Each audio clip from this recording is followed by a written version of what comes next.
नमस्कार दोस्तों, स्वागत है आप सभी का। दोस्तों इस वीडियो में हम सामान्य ज्ञान यानी दोस्तों जीके के 20 महत्वपूर्ण प्रश्न करने वाले हैं जो पिछले कई एग्ज़ाम में पूछे गए हैं दोस्तों, और आने वाले सभी एग्ज़ाम के लिए बहुत ही महत्वपूर्ण होने वाले हैं। तो दोस्तों ये हमारा एक टेस्ट के रूप में होगा, तो आप 20 में से कितने क्वेश्चन सही कर पाते हैं इसको भी आप लास्ट में कमेंट कर ज़रूर बताएंगे। तो चलिए पहला क्वेश्चन देखते हैं दोस्तों। पहला क्वेश्चन है कि भारतीय रिजर्व बैंक का मुख्यालय स्थित है। तो भारतीय रिजर्व बैंक का मुख्यालय कहाँ स्थित है ये आपको बताना है। तो उम्मीद है आपने यहाँ पर आंसर चूज कर लिया होगा। तो सही आंसर हो जाएगा दोस्तों ऑप्शन नंबर बी, यहाँ पर मुंबई में आपका भारतीय रिजर्व बैंक का मुख्यालय स्थित है। अब दोस्तों हम देख लेते हैं भारतीय रिजर्व बैंक का स्थापना पूछा जाता है दोस्तों कि स्थापना कब हुई थी। तो 1 अप्रैल 1935 में। कब दोस्तों? 1 अप्रैल 1935 में आपका आरबीआई की स्थापना होती है, यानी भारतीय रिजर्व बैंक की स्थापना होती है। अब दोस्तों ये तो आपका स्थापना हो गया, लेकिन हमसे पूछा जाता है कि इसका राष्ट्रीयकरण कब हुआ। तो आप याद रखेंगे कि 1 जनवरी दोस्तों 1949, 1 जनवरी 1949 को इसका राष्ट्रीयकरण हुआ। तो इन दो प्रश्नों को यहाँ पर आपको याद रखना है कि मुख्यालय कहाँ है दोस्तों, वर्तमान में मुंबई में है, और 1 अप्रैल 1935 में इसकी स्थापना होती है, और 1 जनवरी 1949 को इसका क्या होता है, राष्ट्रीयकरण होता है। ये आपको याद रखना है। अगला प्रश्न देखेंगे। देखिए अगला प्रश्न है दोस्तों कि भारत के संविधान में संशोधन किए जा सकते हैं। तो किसके द्वारा दोस्तों भारतीय संविधान में संशोधन किए जा सकते हैं? तो इसका जो सही उत्तर हो जाएगा दोस्तों संसद द्वारा, यानी संसद आपका यहाँ पर भारतीय संविधान में क्या कर सकती है, संशोधन कर सकती है। ये संसद को अधिकार है। अब देखिए किस अनुच्छेद के तहत ये संशोधन होता है। तो अनुच्छेद याद रखेंगे दोस्तों 368 में क्या है, संशोधन जो संसद द्वारा संशोधन किया जाता है, यहाँ पर 368 में इसका अधिकार है। तो ये आपको यहाँ पर याद रखना है कि 368 में संशोधन है और संसद द्वारा भारतीय संविधान में संशोधन किया जा सकता है। अगला प्रश्न देखेंगे।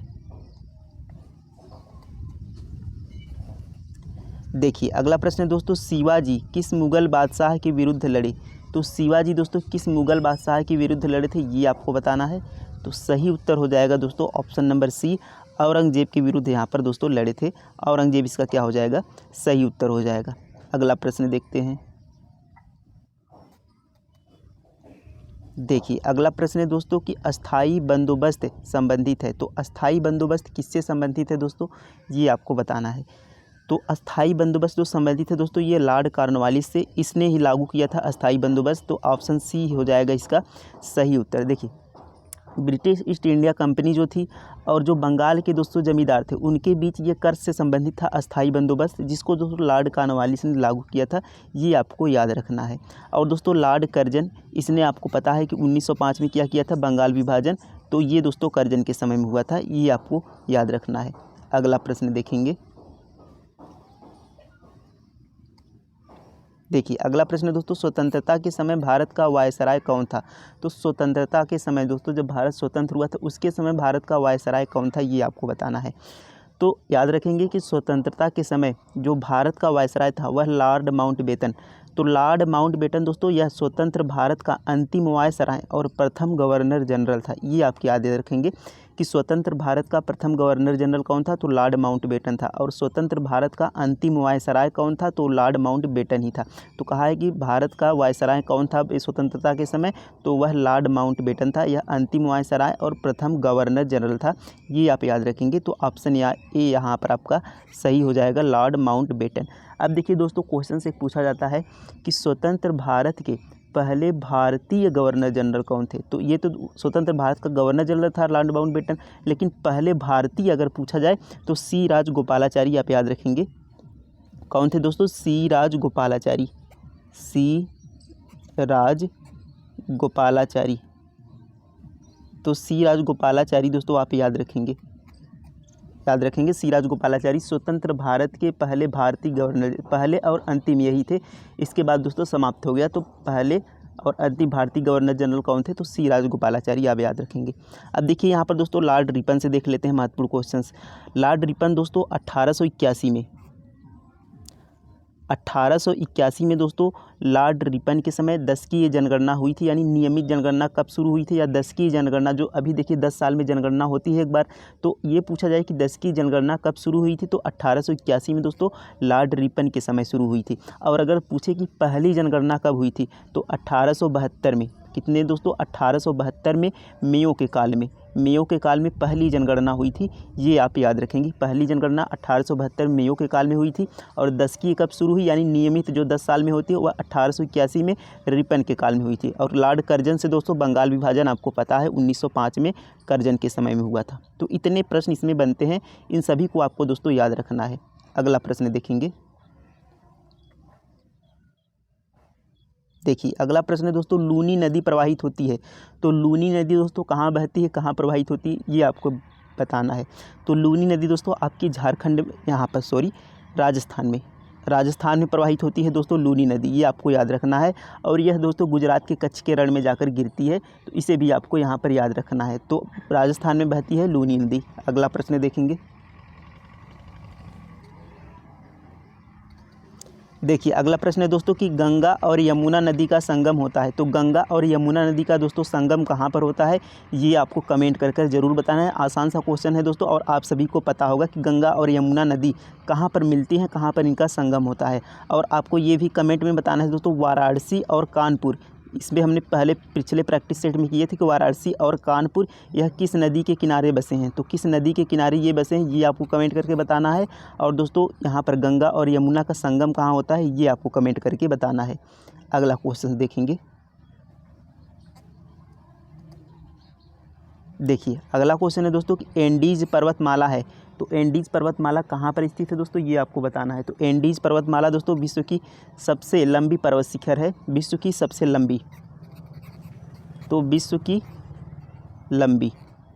सबसे लंबी पर्वत शिखर एंडीज पर्वतमाला है। कहाँ पर है दोस्तों, ये दक्षिण अमेरिका के पश्चिमी तट पर है। तो दक्षिण अमेरिका क्या हो जाएगा, इसका सही उत्तर हो जाएगा ऑप्शन नंबर बी, दक्षिण अमेरिका के पश्चिमी तट पर स्थित है एंडीज पर्वतमाला, विश्व का सबसे लंबा पर्वत शिखर है, ये आपको याद रखना है। अगला प्रश्न देखेंगे। देखिए अगला प्रश्न है दोस्तों, मानव में रक्त कितने रक्त समूह होते हैं। तो मानव ब्लड में दोस्तों कितने रक्त समूह यानी कितने ब्लड ग्रुप होते हैं, ये आपको पता है। तो कितने होते हैं दोस्तों, तो ब्लड ग्रुप आपके होते हैं 4। ऑप्शन नंबर ए क्या हो जाएगा, सही उत्तर हो जाएगा। कौन कौन से, ए आपका होता है, बी होता है दोस्तों, ए बी होता है, और उसके बाद ओ होता है। ये 4 ब्लड ग्रुप होते हैं, और इन्हीं से दोस्तों आपका नेगेटिव भी बनता है। तो 4 ब्लड ग्रुप आपके मेन होते हैं। तो कितने ब्लड ग्रुप हो गए रक्त में, 4। तो ये आपको याद रखना है। अब दोस्तों अगर पूछे सर्वग्राही कौन होता है, यानी जो सबसे ले सकता है, तो वह ए बी होता है। और सर्वदाता कौन होता है दोस्तों, तो सर्वदाता आपका ओ होता है, ये आपको याद रखना है। अगला प्रश्न देखेंगे। देखिए अगला प्रश्न दोस्तों, बच्चों का लिंग निर्धारण होता है। तो किससे दोस्तों बच्चों का यहाँ पर लिंग निर्धारण होता है, ये आपको बताना है। पिता से, माता से, ए बी या दोनों से। तो ये देखिए बच्चों का जो लिंग निर्धारण होता है वह पिता से होता है। कैसे होता है दोस्तों, ऑप्शन इसका क्या सही उत्तर हो जाएगा, ए। अब कैसे होता है वो देखते हैं। देखिए फीमेल के लिए क्या होता है, यानी दोस्तों महिला के लिए XX होता है, ये क्रोमोसोम। अब देखिए पुरुष के लिए क्या होता है दोस्तों, XY क्रोमोसोम होता है। अब देखिए ये आपकी अगर माता हैं और ये पिता, तो माता के लिए यानी फीमेल के लिए XX है, महिला के लिए, और पुरुष के लिए XY है। तो अब जब भी यहाँ से महिला से तो दोनों X ही आएंगे, गुणसूत्र जो दोनों यहाँ पर क्रोमोसोम है वह X ही आएंगे। लेकिन पिता से अगर X आया तो यहाँ माता से X मिला और पिता से X मिला, ये दोनों क्या होंगे XX, यानी यहाँ पर आपका क्या बन गई, फीमेल लड़की या महिला, आप ये यानी फीमेल बना। तो आप महिला कुछ भी कह सकते हैं यहाँ पर कि यहाँ पर गर्ल बनी, लड़की बनी। अब दोस्तों अगर यहाँ पर यक्स, माता के यक्स, देखिए माता का दोनों एक्स है, और माता का अगर यहाँ पर यक्स क्रोमोसोम मिला, लेकिन पिता का इस बार कौन सा क्रोमोसोम मिला, वाई। तो अगर माता का एक्स मिला, पिता का वाई मिला, तो यहाँ पर आपका पुरुष हो गया, यानी लड़का हो गया। तो देखेंगे कि यहाँ पर जो पिता लिंग निर्धारण हो रहा है वह पिता के गुणसूत्र से। अगर पिता का यक्स आया तो लड़की बनी, पिता का वाई आया तो लड़का बना। तो इस तरीके से कहा जाता है कि जो बच्चों का लिंग निर्धारण होता है वह पिता के क्रोमोसोम पर निर्भर करता है। तो ऑप्शन ए क्या हो जाएगा, सही उत्तर हो जाएगा, बच्चों का लिंग निर्धारण पिता से होता है। उम्मीद है दोस्तों बिल्कुल आसानी से ये आपको समझ में आ गया होगा। अगला प्रश्न देखेंगे। देखिए अगला प्रश्न है दोस्तों, टेलीफोन का आविष्कार किया। तो टेलीफोन का आविष्कार किसने किया था, ये आपको बताना है। एडिसन ने दोस्तों आपका बल्ब का आविष्कार किया था, एडिसन ने दोस्तों बल्ब का आविष्कार किया था। ग्राहम बेल, तो ग्राहम बेल ने दोस्तों यहाँ पर आपका टेलीविज़न का आविष्कार किया था। किसने, ग्राहम बेल ने। तो ऑप्शन 20 क्या हो जाएगा दोस्तों, सही उत्तर हो जाएगा ग्राहम बेल, ये आपको याद रखना है। अगला प्रश्न देखेंगे।